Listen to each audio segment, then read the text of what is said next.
Hello friends, welcome to my new YouTube channel জিৎ.com YouTube channel. চলুন আজ কথা বলবো তারাপীঠের ইতিহাস শেষ পার্ট, পঞ্চম পার্ট শেষ পার্ট।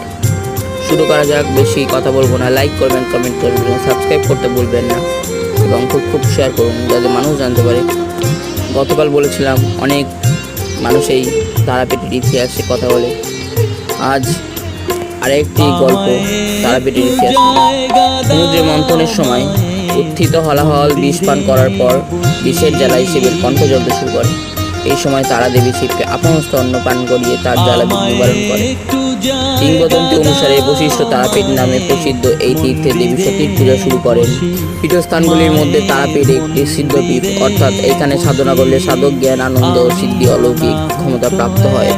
যেইটুকু আমি জানি সেইটুকু আপনাদের জানালাম। ভালো লাগলে লাইক করবেন, কমেন্ট করবেন। এরপর দক্ষিণেশ্বর মা ভবতারিণী মন্দিরে ইতিহাস আসছে।